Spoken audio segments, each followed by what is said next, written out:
Hello guys, isino halamun me apono aha utara taram usiri musung ika apono usiri sino me apono ngasi di me am yang na piyo manu pani yang na piyo bis de banyo mathe no pola se me yendiem kono mo le re tilo le jare saugi ngaya kha tha thong pre pre lo bim le re kang ho ha poi ni kang ho mo le jare me ising le jare sa pre pre lo le me masi pre pre lo mathe ni me sa tha bo jare ke me cha pla me 완전 해 저기 뭐야 그걸 탁선 뭐 원래 그래 거의 툭 넣으면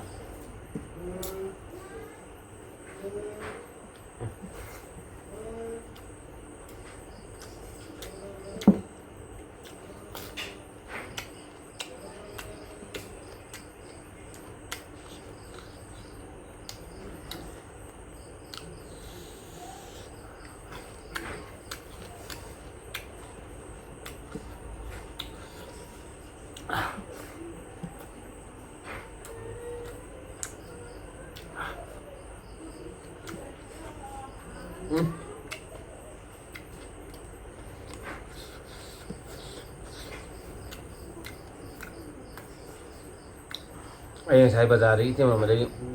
anh phạm lẫn là phẩm bổ sung phải giàu đi bổ sung gì nung xì ra cả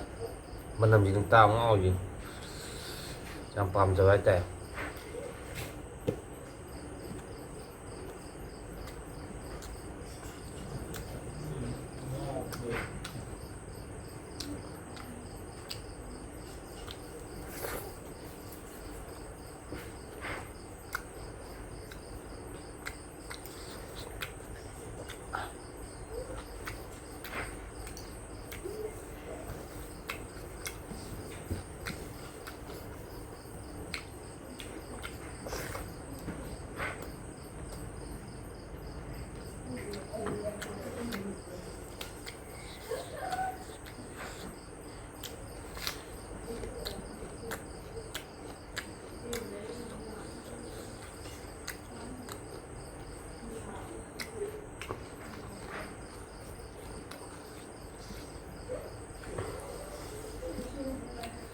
một thế gì chứ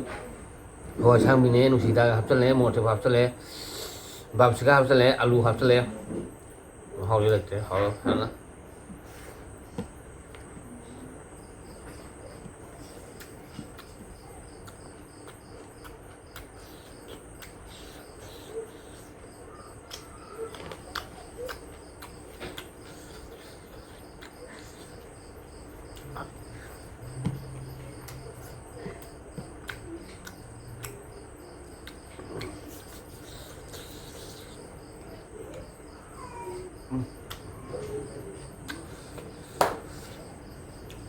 xin chia này có hầu điểm hầu quá mà là xuống rồi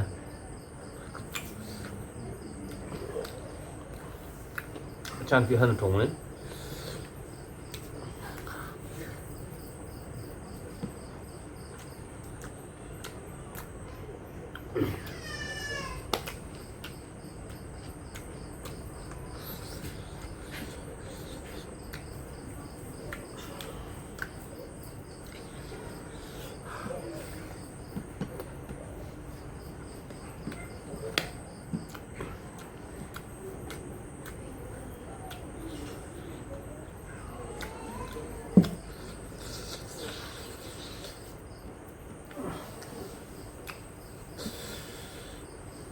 một tiếp khai rồi mà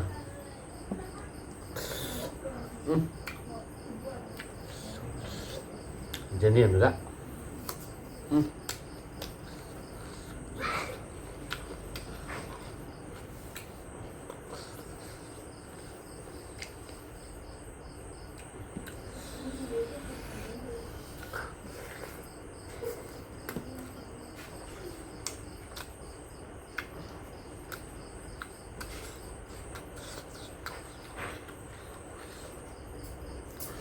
cái lakchare để plate cái sao mà cái bốc cái ayung đi hay là rong mà thắc là cái sao lúc sao lúc chắc không mà sao không ra đây rồi nên làm gì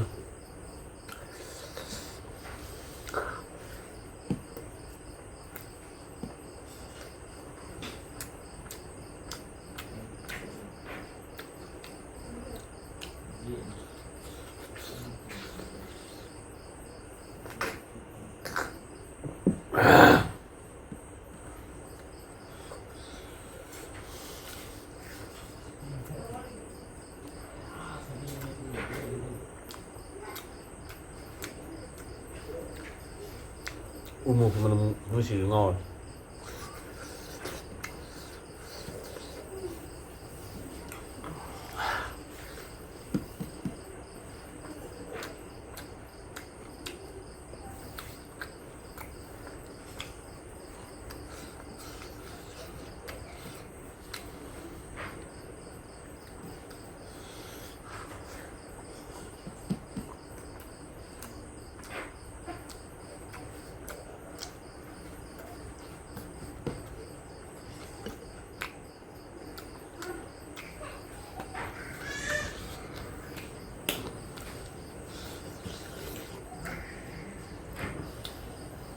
재미 버짝시디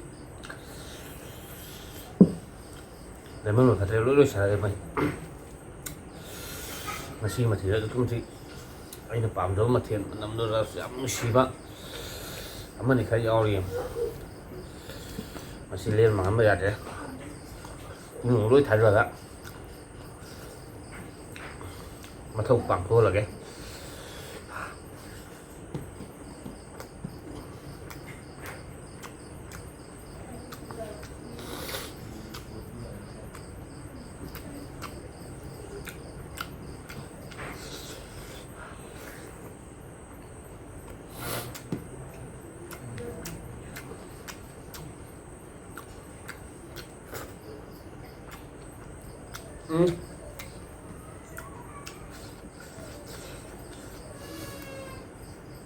mấy cái cà rốt rồi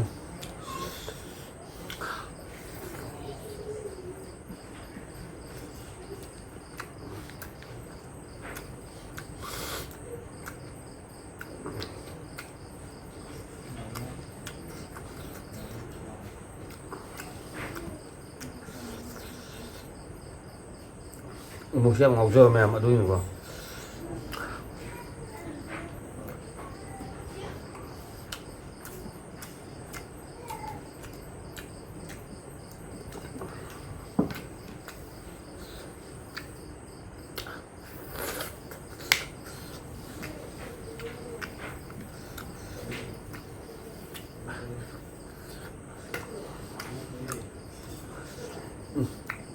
thì ra gấm này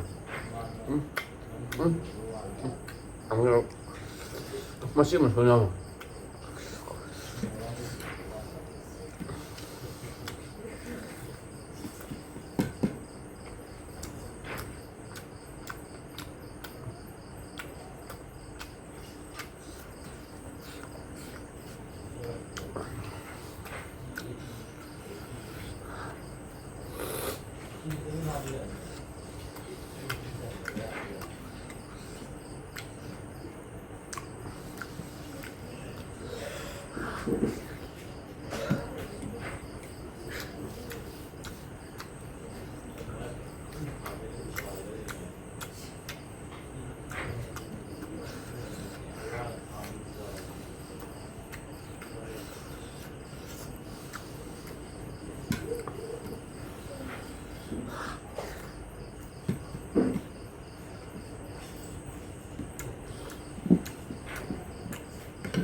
sinau memang pun mau masih yang dimata saya lu sendiri sinau memang pun mana hui mau temu wang tom tanda sa sekarang ngomong pok ngomong big kumun heavy kuna tay bis day mana item nga ngomong mana heavy memang tuh nih mudah memang tuh comment section ibu memang ada yang pasok siapa mana sih mana jadi memang sinau memang pun mana ya free